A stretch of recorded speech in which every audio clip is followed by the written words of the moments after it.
Hi everyone.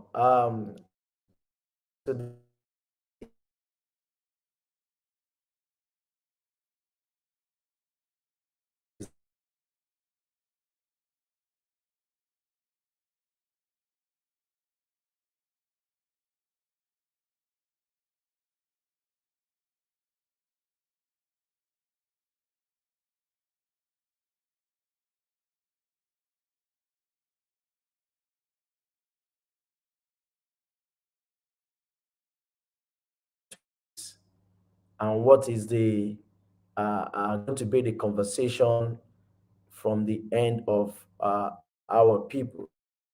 So our guest today is on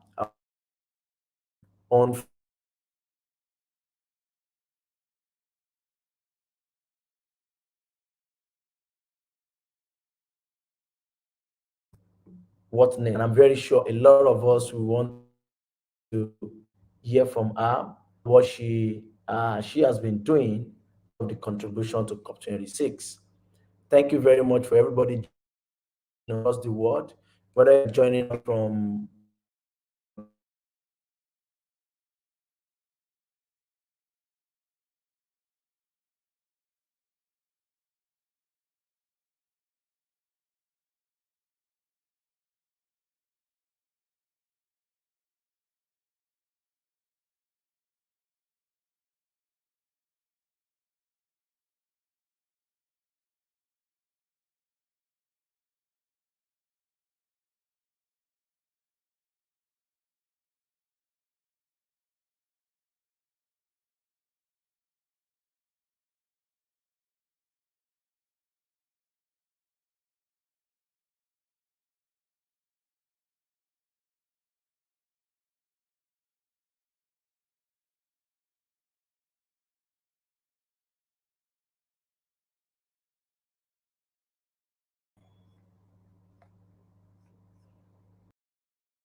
hello Enogba, welcome. How are you doing? Your mic is muted, please. Good afternoon. Yeah, good afternoon. Good afternoon. I'm doing Good well, to, Olumide. yeah, good to have Yeah, you. We are live now, and like I all said, we right. are streaming live on YouTube, streaming live on Facebook and Twitter, and we are very happy to have you on Thank this you. our weekly edition on Climate Wednesday. Thank Hope you you are so doing much. fine. So, quick one. Let us go into the conversation so that we don't waste much time and we can have enough time to also deliberate on what we want to That's see right. as part of the conversation across the world. So, please, can you tell us a little bit about yourself and what you do? You have the floor. All right. My name is Enogba Ende, as stated clearly. I'm the finance officer for CSDevNet, that's Climate and Sustainable Development Network. And this is a network of over 300 organizations, CSOs, all aligned into one goal, which is clean energy, clean environment, and sustainability.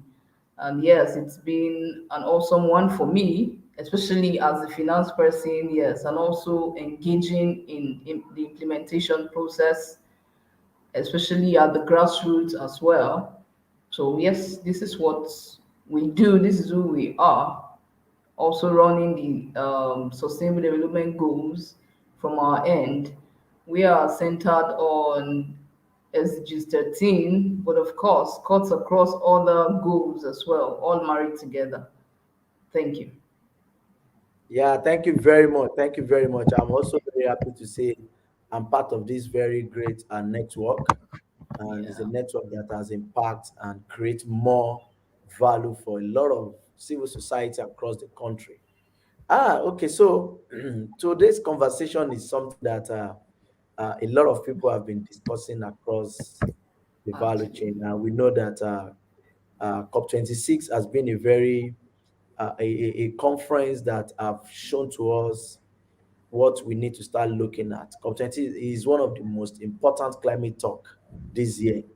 and the most Yeah. important climate conference since the Paris Agreement in 2015.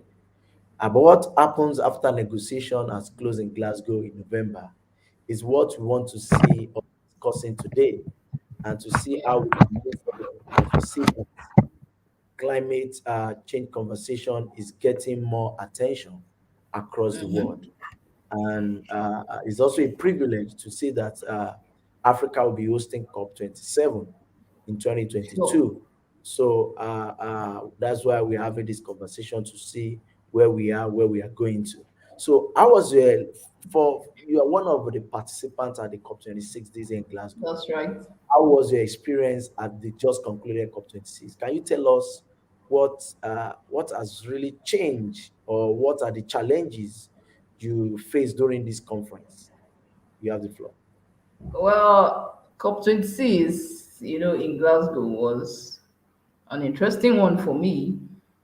And yes, that was my first COP, I would say, but it was really, really engaging. I know that for some of us, we would say that it feels like a marketplace and all of that because we have a lot of countries represented at different pavilions and organizations. For me, it was a great time of learning. I joined the conversations around climate like few years back now, and so being a part of the COP made me to really have that full understanding of what this is about, especially at the global level.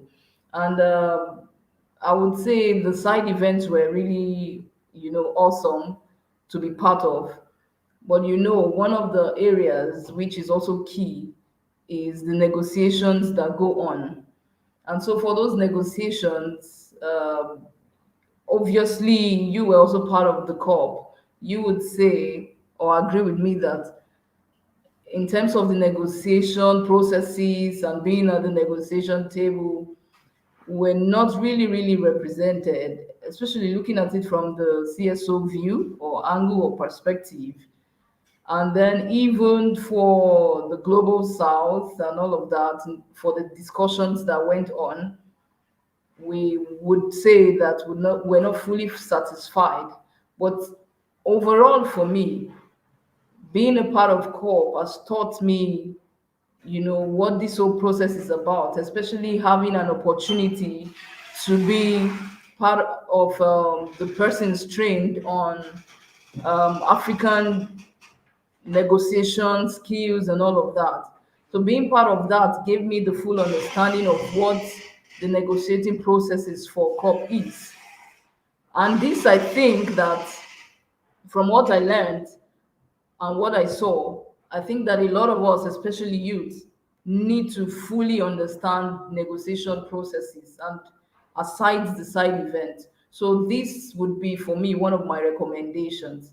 But then I was glad to be part of the event. Yeah, thank you.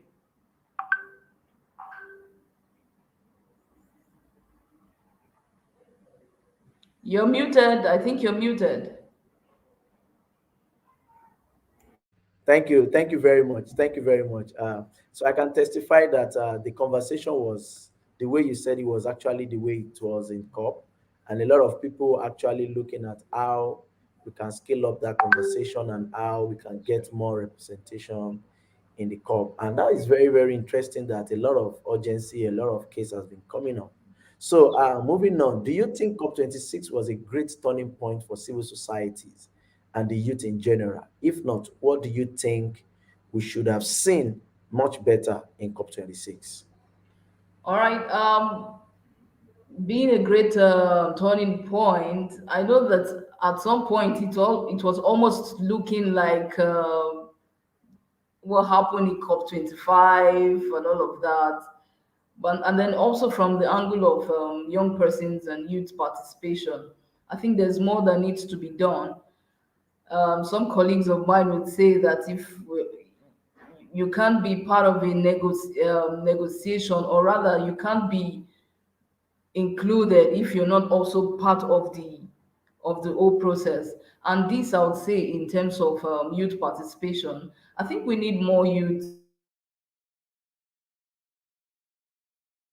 where these negotiations are done. I think we need more CSOs and reps from these civil society organizations to be part of this. A colleague of mine would say that enough of youth being just part of the whole advocacy and the implementation. Let us now be, part of the tables. Let's be seen as partners, not just those who implement once the decisions are being made. So I think there is more that needs to be done in that area. We need more youth participation and more CSO participation at the very table, because these are persons who engage, who come back and engage at the grassroots level, through community-based organizations and all of that. So you see the real deal or the impact of climate change, as it were, at the grassroots level. And you are the ones who would speak, or we are the ones who would speak for even marginalized persons, women and youth. So if you're not at this table, what is being done, that would really capture or cascade us into the whole process. So we need more of that. Thank you.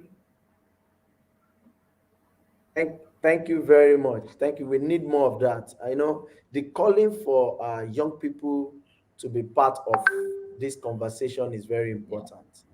And Yeah. I can also say that not only calling us to be part of the decision, but also be part of the implementation, because Yes, sure. we young people have been calling for table. We have been on the table. We've not seen ourselves actually be That's right. part of that implementation, and which these very good points you make here make us to understand that not only be part of the table, but we want to also be part of this implementation and to see the way Yeah. forward on how our the strategy, but whether on the NDC or on the climate change bill, That's right. will be reflected in the development of a country or of a nation. So, thank you very much for that Thank contribution, which you. a lot of people watching us now will be able to reflect. So, you guys are live on Climate Wednesday, and today we are discussing post COP26. What next with a friend Enogba, and she has been uh, telling us about what experience looks like and what are the great turning point for civil society organizations and even the youth in general. And so we'll be moving on. You can still watch us live on Facebook, Twitter, and YouTube. We are live on that platform. That's where you can watch, and you can watch again and again. And if you have any question, just drop your question and we relate that to our speaker, our guest today. So let's move on. Now that the COP has ended, what is your own opinion based on the outcome, mostly concerning civil society? Because you know that a lot of people have been talking about the outcome of COP. And although the final agreement may not have the language that many of us have hoped for, there were some positive outcome, a few key inclusions such as emission reporting guidelines and recognition of fossil fuel as a cause of global temperature. A lot of output has come up. So, what do you think? Do you think what would like call the civil society, and what is the view of or your view most concerned for you in those outcomes that we have? Come again on the question. Sorry, I think I was disconnected. Okay, so what I'm saying is that now that COP has ended, and a Yeah. lot of us understood that the final agreement may not have been the language that many of us had hoped for. There were Yeah. some that were positive, and there were some that were not really encouraging. And few key inclusions such as emission reporting guidelines and the Glasgow Compact. So, what Yeah. do you think? What do you think? Your own opinion, the outcome mostly concerned for civil society and the youth in general, especially looking at Africa as a continent. Well, Africa as a continent, has her uniqueness. Africa as a continent has her own peculiarities, which, of course, may be different or obviously is different from the global north and other countries or regions, as it were. And yes, it also has looked like we've not really spoken, the decisions that were made were not spoken in clear terms in favor of Africa.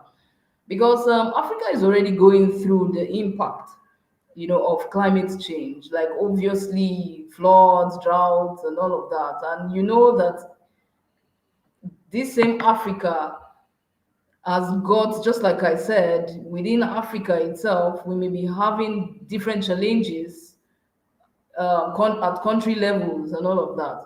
One of it is that's why you see that we are more inclined to adaptation, and you know that we have also have had our voices raised in the area of adaptation funds, because these impacts are already with us. And so for us, we are thinking of how to, adapt to what we are already going through. And to think that we're just seeing only 25% commitment as regarding funds to adaptation, while perhaps we can say 75 or thereabout to mitigation, this speaks that it is not really in favor of Africa, obviously. And so I know that one of the things from all of the negotiations is the call for, double adaptation funds, because it is really, really key for us to be able to at least align to what the realities we already have. So on that, we need more funds on as regarding adaptation, and we know that we're yet to really see that. But we hope that going forward, even into COP27, being on our ground, would have more clarity of goals in that part. And then one of the things too, we know Africa, at least most of us, country wise, is what we refer to as the global south, right? Yeah, we're the ones who are referred to as the global south, as well as some other Asian countries and maybe small island developing states and all of that. You know that in line with this, fund is needed. Fund is needed to carry out certain activities. Fund is needed to be able to even align our economy to what we are, the reality of where we are, and what we want to see in terms of what the impact of climate change has caused. We would need funds for this. And that would link me to the climate finance, climate funds, of which we know where we're coming from as regarding the discussions around that, the $100 billion by, I think that's 2020 now, which we know that the target has not even been met. And the just concluded post COP discussions or dialogue we had with CSDevNet, in one of the sessions, we were talking how that for Nigeria alone, we are looking at an NDC that is drawn on a budget around about $500 billion, which was also an improved NDC that was formerly drawn at I think 117 or 177 billion. But now we even have an improved version at 500 billion. So if Nigeria alone is looking at that, what's the reality, in terms of the 100 billion who have been demanding for as developed countries? So you see, on that, there is a clause, and there is no clear path right now on that, in the view of Africa. And of course, CSOs have been engaging on that level too, looking at COP, they just concluded COP26. We had to, you and I too, had to register our voices and make sure that it was heard during the climate march, asking for this, who has received the 100 billion. So these are the realities facing us as Africans. And I just want to hope that COP26 will really, really deliver a more clear path on this. Thank you. Yes, thank you very much. That was so much details in that information you gave out there. Somebody is saying something here that how do marginalized group access climate fund? and also talking about the NDC. Is it inclusive? We will come back to that. We We'll will come come back back to to that. that. Yes, thank you so much. So we'll come back to that. Let's quickly move on. And I'm very happy that you've touched base on COP27. So let's Yeah. quickly talk about this. What is next for us leading to COP27? Do you see it as a breakthrough for Africa, or is this something that we need to leverage on to see ourselves getting that justice when we talk about climate justice for ourselves? Yeah. Well, I know that we have said Africa has only contributed 4%, in all of the global emissions and all of that. And now it is coming to our soil. Like you said, you use the word leverage. I think that we can actually leverage on the fact that it's coming down to Africa. But leveraging on this would also mean so much on our part. It means we have to play a very upfront role, if I can put it like that. And by this, I mean that if we don't have a clear path, strategies, implementation policies, especially like looking at how we could begin to implement what we already have, it may still, I'm afraid to say, but it may still go as usual, even though it is on the soil of Africa. So for us, it is our time to go back to our drawing boards, especially looking at it that we just concluded COP26. Okay, what are the things we have pledged? What are the promises we have made on country level and as a region? What are the actions we need to take? Even from the dialogue we just concluded as well, the post call, we realized that we've had some things, because this is what we need to look at. And so that when COP27 comes, we can come with a scorecard to say, we have done this between 26 and 27. And so that can give some headway into our seriousness as we cry that we are being hit by this impact. I think within ourselves, within our, just within, what are our strengths as Africa? We can leverage on that. A lot of persons are being innovative, even as young persons. We could leverage on that. And even for the government, I think I can just state here that all hands to be on deck, looking at it that 27 is on our land. So it will be good to go to COP27 with a view of what have we done. Thank God, one of the things that this Glasgow Pact has brought and the negotiations is that timelines were established for NDC reviews, meaning that for the things that you have stated, for the things that you have, included as part of your policies or goals and targets, in the next 5 years, which is the timeline that was set, we'll check these same things to know how far we have gone. So this is my opportunity, I would say, to call on all Africans, all African countries, by region and country level. It is our time, and so we need to begin even now. Let's come up with strategies. And you know that implementation is the key thing here. One of our mentors said that a good policy is not good if implementation is not done.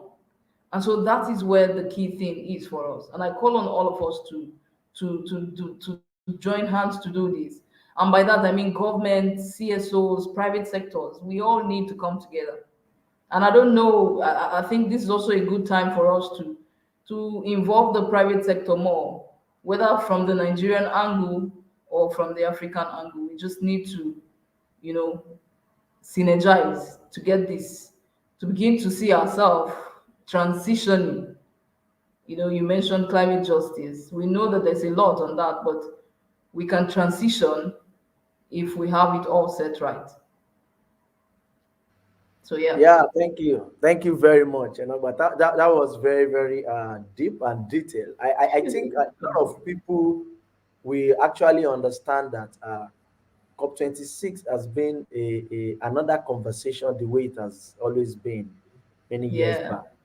And tackling the global north, the global south, The major issue at the art of negotiation was how the global north will help the global south in its future energy transition. And that That's right. conversation is so deep that it's end up by saying everybody's talking about ending their emission. In particular, everybody's setting targets, you know, Yeah. resulted in disappropriate impact on poor countries, like, let me say, continents, because Yeah. we are not really we are the one that's supposed to, get more support. But what we are seeing is the other side. And That's as we also true. talk about the promise of the 100 billion by 2020, now we are in 2021. In couple One. of weeks we'll be going into 2022. And you know in 2023 is here. Yeah, and the latest pack, they paused the deadline out even further, and it's going to be likely in 2025. And so all Yeah. this conversation has been a big conversation that is making a lot of people to see that whether there's no hope for Yeah. us. But what we are discussing today is what's next. And What's next? let us look at the area you mentioned, the energy transition. What's next? The Glasgow Climate Compact is also the result of pragmatic compromise, between countries with very different views. And this has been a very, conversation that if we are not careful as a developing country, we continue to be on the receiving end, That's where right. this conversation is just going to be, we attend, we come back home, and That's true. major issue will not be tackled. And as a country like Nigeria, you agree with me that energy is a very big problem. You know, Sure. energy is a very big problem. Is the one that drive economy. Is the one that drive movement of people. And our NDC have also stated it. The seven sector. We have the energy sector, transportation. We have Mm-hmm. waste management. All this need to be attend to. There's a need for us to look at that. As somebody is saying here, Samuel, say Yeah. thanks for that. Talking about transition, is there proper approach or guidelines set in place for this? And also, Yeah. what is the transition ratio? I think the point of we are making a conversation now. The Yeah, point of that's right. energy transition for me is about us, the people, and the government. Because Mm-hmm. the problem we are having is when there's no adequate trust from the leaders, is a very big issue for us. And when we have that trust in our leader and trust in the way they are implementing those funds, because for the past 3 or 4 years now, I've been seeing figures coming in to support our energy transition. Yeah. And why is it that we are still where we are today? Is it the government that is greedy? Is it the people that are not listening? So for me, I would say in a scale of 1 to 10, we Mm-hmm. are still like 3 over 10.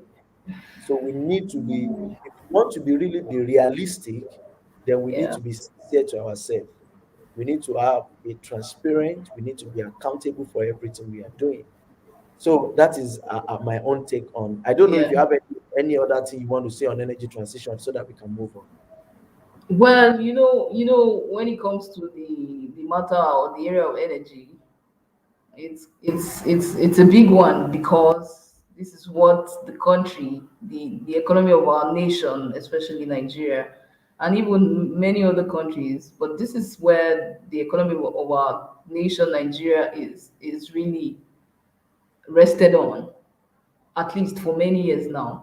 I know we started with agriculture and all of that, and along the line, agriculture, the matters of agriculture dwindled down, but of course, awareness is coming up again and beginning to bring this on board so that we can diversify. And but you know that even while that is ongoing by the side, the country, the nation's wealth, and all of that has been built on energy. So it's going to really take a very determined switch or transition in a very, you know, it even has to be an holistic view, because now a lot of persons' jobs have been centered around this same energy we're talking about. And I believe that's why we talk about transitioning, because if you don't do this switch very well, some persons will be losing their jobs. That's the reality. So what do you do? So that's where we are, because we know that this is hugely where our funds as a nation is being built on for many years now. And then something that has gone on for over, how many years, even as a nation, would not take just a year or two to do this. I would want to even bring the net zero, pledge from the president into this. You see that while that is even for 2060, if we want to look at it that, okay, let's see where we'll be at in the next 40 years, because we can just roughly say that's 40 years. If we want to be strategic in this next 40 years, things can change, but we have to really do beyond pledges and promises. So it's dicey, but we must be very strategic on it. And it's not impossible as well to switch, from fossil fuels into some other things. Thank you. Thank you very much. I can see some comments here coming in with full Oh, force. Shea Adebota is saying that as it stands, developing countries will do what they have to do to meet their energy needs, regardless of their commitment to Paris Agreement or other global diplomatic signatories. And yeah. somebody's agriculture cannot be driven without energy. We need a transition to renewable energy. Yeah, it's something that I think a lot of people are now making this conversation to be an energy transition conversation, because that is one of the major issues that African countries are actually facing. And we're Yeah. not, I'm not only saying that when we say energy transition, it's not only power, but we are looking at what are the, components of the energy we are talking about. Yeah. Somebody said this therefore opens opportunities for technology transfer among developing and developed countries. We Mm-hmm. need to build capacity of current workforce for the transition. A That's lot of true. people are dishing out information. I think let's move on, because I don't want us to take too much time, so that Yeah. a lot of people can come back and watch and still listen to our comments, our submissions, Conversations. and everything. So next one is very simple. You've already answered my next question about what's next for us leading to COP27. You've mentioned a lot of things that we need to get ourselves ready to do. Yeah. So COP27 is coming to Africa, as we all know. Sure. What do you think we should start doing? So how do you think we should prepare? What are the things, if you can give us two or three things that we need to start doing, so that this COP will not also continue to be the same COP we have been seeing for many years? I cannot mention how many COP I've attended, but I can Yeah. I can assure you that we need a turning point. We need that drastic change, so that Yeah. we don't need to have promises that is not related to implementation or change of mindset, or change of or meeting the needs of the people that are actually suffering in the communities. So what do you think, what do you think we should start doing now? What are the things that we need to prepare ourselves for? Well, at all levels, I would hinge this on action for climate empowerment.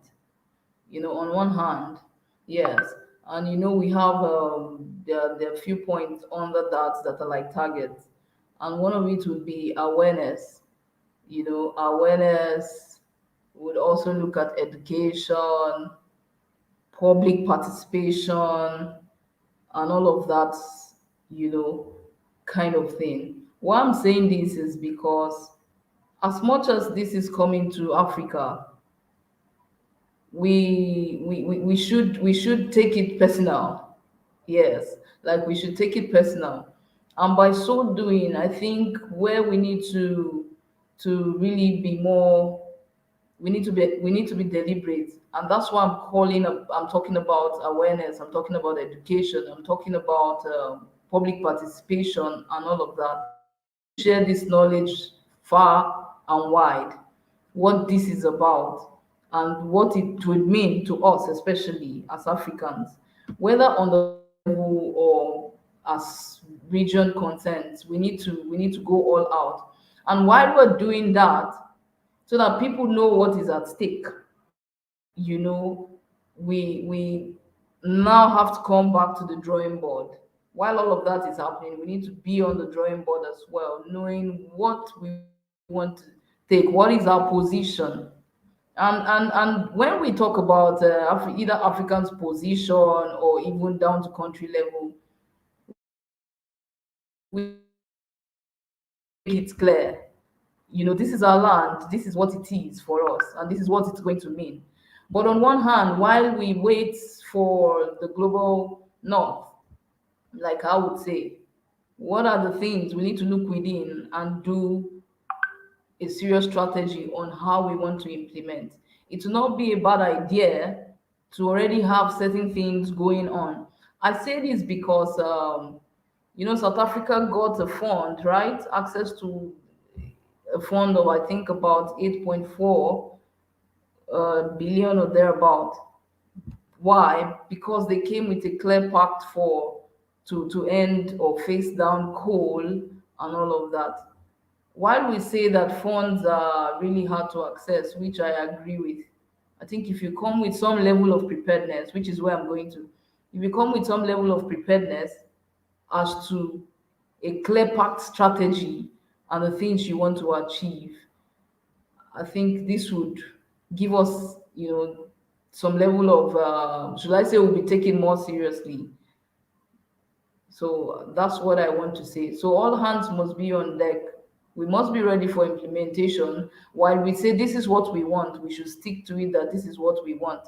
I say it because, as regarding Nigeria, we have talked about net zero in COP26 by 2060.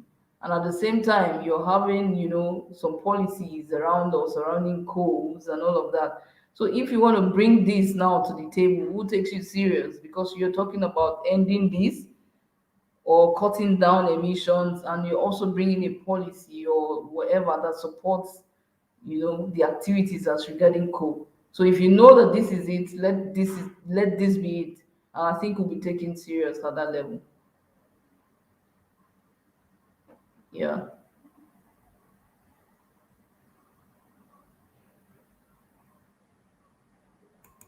Can you hear me? Yes, I can hear you.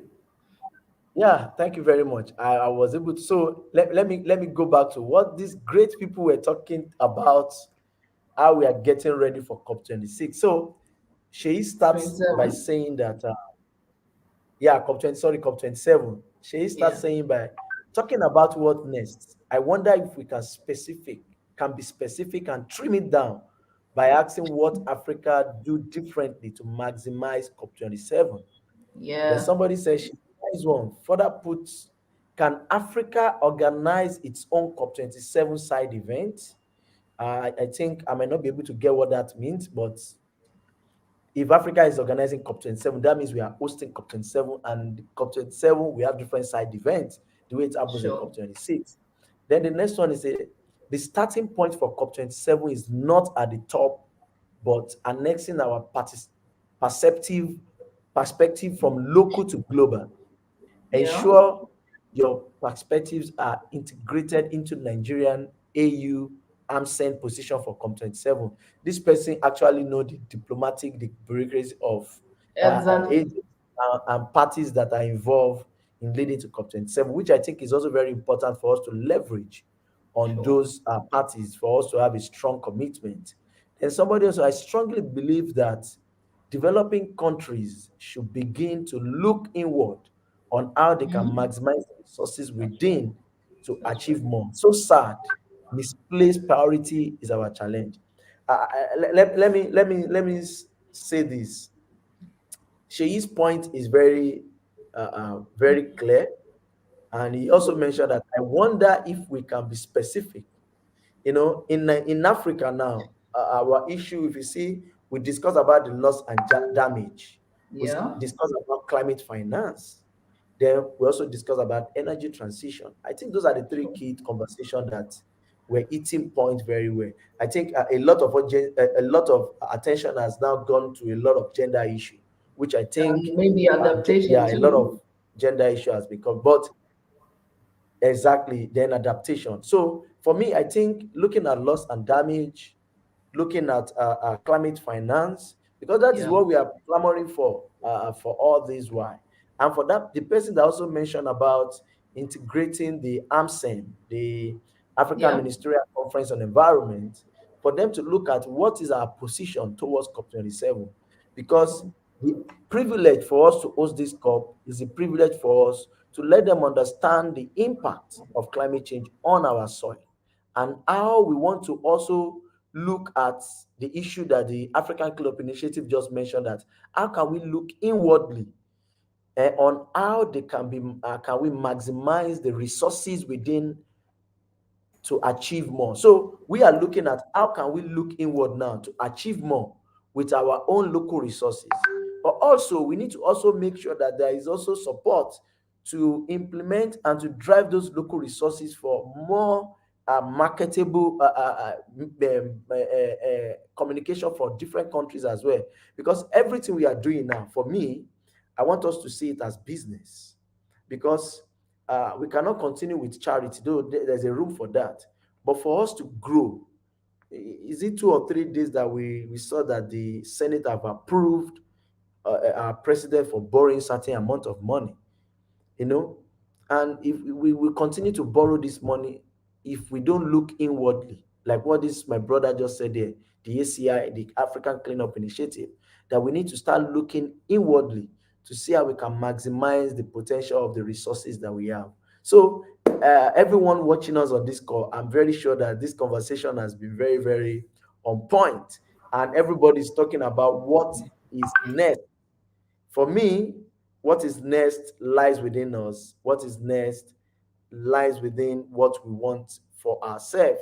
And I can say that the Glasgow Climate Compact is also the result of pragmatic compromise between us as a country. And that has shown to us that the drive to reverse deforestation and land degradation also took a step forward at COP26. And you remember, we want to plant 25 million trees. And this is another drive during COP on the deforestation and degradation. So that conversation has been a very strong conversation. Then we ask ourselves, where where we go from here? Where are we going from here? What are we recommending for our leaders? How can we start tackling the challenges between the global north and the global south? What is next for us to see as, are we looking at more climate ambition? Are we looking at how we can influence our leaders to take measures or action on bending the curve of the 1.5 degree centigrade? So all these conversations are conversations that we need to get ourselves involved leading to COP27. Is it about getting climate finance flowing? And many developing countries already have national platform to deliver on their commitment. But throughout the conference, officials complained that the finance wasn't flowing to help them to succeed.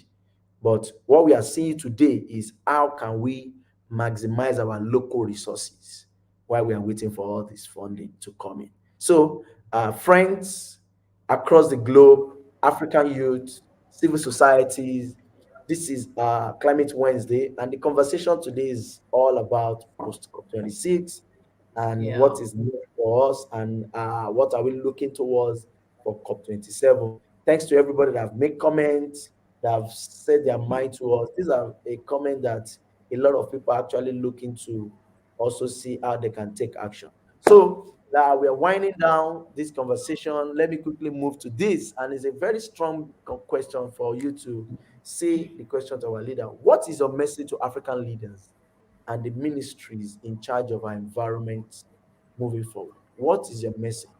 And I think we should tie that message to our preparation for COP27. There's no time Sure. again. Before you know it, we're already in November or December next year. So, what is your message for African leaders, inclusive of African Union, inclusive of United Nations Environment Program, and the environment ministers in charge of our conversation moving forward? Somebody talk about AMSEM, which is a African Ministerial Conference on Environment. They also have a stake. in this conversation. And remember again, we also have the African group of negotiators that are also going to be negotiating on behalf of. So, what is going to be your message to this set of people? What do you think should be their focus moving forward to COP27? Thank you. Thank you very much, Olumide, for the ministries, of environment and all of that. My message would be to have an inclusive, strategic plan. And by inclusive, I mean it's centered around what we have talked about. We need youth, we need CSOs to fully participate in all of the processes. I know that some of this may already be going on, maybe at our country level, but we need more of that. And I'll tie this to the NDCs. We need to depict and capture the realities as it is. The realities as it is, especially at the grassroots level. The realities as it is at, you know, like we would say, we need a bottom up approach to whatever it is we're going to draft out. We need a bottom up approach to whatever implementation or whatever policies or whatever updates we're going to do as regarding our policies. So that would be my message to ministries. We need a better and more close work relationship when it comes to implementation with CSOs. I know that it may seem like that is already ongoing, but sometimes, the bureaucratic processes and all of that can make these things too stiff-necked or even quite difficult. So we need more of that. We need some level of transparency and openness as far as all of these framework or even build up to 27 is concerned. And even for the African leaders, I know Sheyi, who is online, said something about having specific targets, specific goals, specific, things stated out as what we want to achieve. For this not to be politicized, that's like sometimes the challenge that when these leaders meet, they speak a kind of language that now makes negotiation done or watered down, so to say. So, but from the African perspective and to our leaders, we need to be focused on what we want to achieve. We need to even state this clearly. If it is to face down coal, we need to state it clearly. If it is to improve on our transportation system, we need to state it clearly. And I would always say that while we were at COP, it was quite interesting to see good networks in terms of transportation going very well. You could use the subway if you don't, or the buses and all of that. And some of these buses were already uh, electric driven, you understand, reducing the use of fuels and all. So if we can even transform that system, if that is what you want to achieve and you state it clearly, I think it would be really, really possible or feasible for us as Africans. So for the African leaders, we need to be more specific on our goals, on our positions, and stick to it. Like we shouldn't just let politics to take over when these realities come or when it is time for the negotiations. So that would really be my message to the African leaders. And truly, we need to look within because we also have been blessed so much.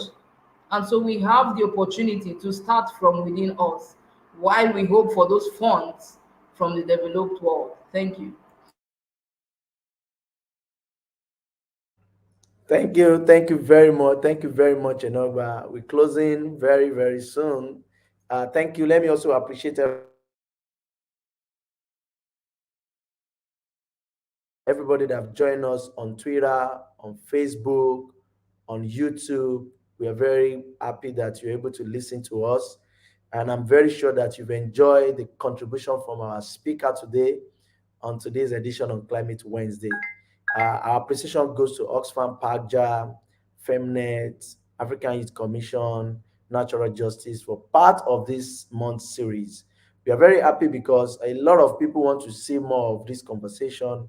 A lot of people want to also see more of implementation. But moving forward, we continue to get better. And concerning today's conversation, Enogba have shown us what our leaders need to start looking forward to. Is it the African leaders, private sectors,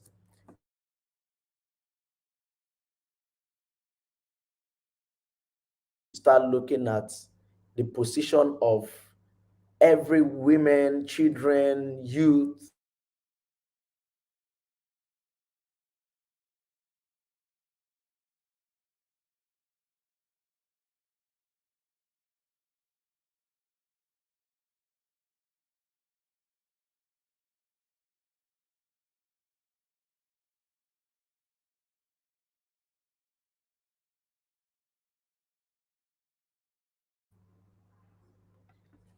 do you get my question, Enogba? Hello? Can Can you you hear hear me? me? Yes, I can hear you. My question is to close and to, I can hear you, Enogba. To close the conversation today, what is going to be your last message to the civil society organization in taking climate action? You have the floor.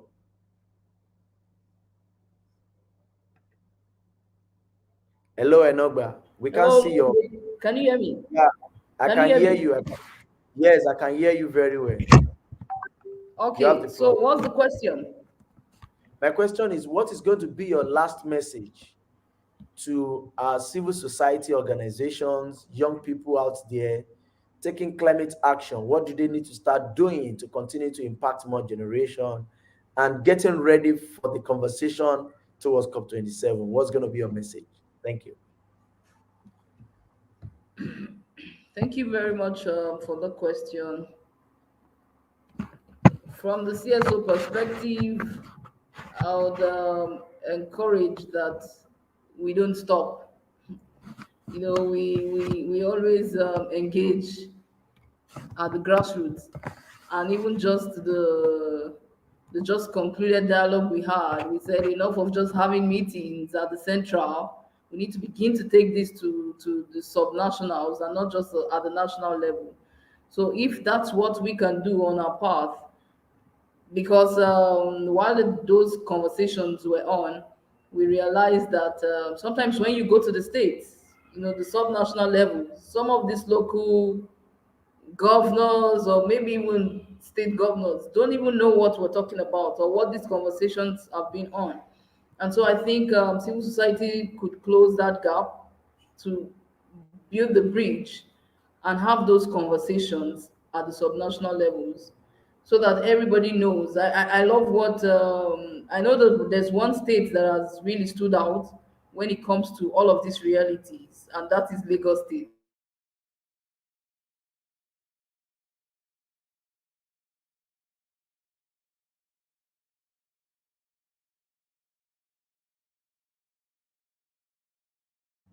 I think your internet has gone off. So we want to appreciate everybody that joined us today. Thank you so much, Enogba, for your time. And thank you for joining us today on Climate Wednesday. We really appreciate your time to talk to us about post COP26 and what has changed. It's a very big honor for us to have you, and we hope we'll continue to have you as we move on in this conversation next week. And as we are winding down the year, we hope and we wish everybody a very productive year, a very productive Xmas. And we also wish you that you continue to take action on climate change because we can't wait for the government. Let us see how we can complement their efforts and make them to understand that change is constant. We need to make effort. And thanks to all our contributors. Thanks to Sheyi Fumi Adebote. Thanks to Climate Center for Human Rights and Climate Change. Thanks to Samuel Chikoge Okorie. Thanks to everybody that have said one or two things today. Thanks to Anita from Kenya. Thanks to all of our fans writing to us from all over the world that they are watching and listening to our conversation today. As we are closing today, let me give our speaker to give us a parting word for today. Enogba, can you give us your parting word All right, today? thank you, Lumide. Like we'd say, what do we want climate justice? When do we want it now? Now, now,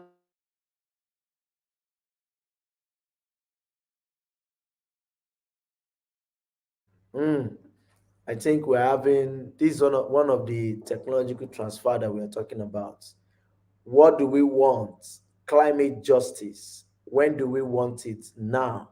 That is the message from our speaker today.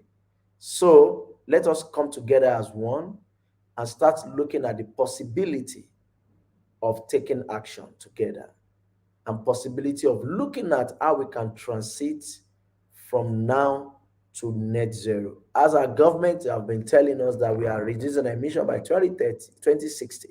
So it is time for us to take climate action now. I want to wish everybody a great evening. Thank you very much for joining us today. And hope you'll be able to join us next week for another edition of Climate Wednesday. Have a great evening. Bye.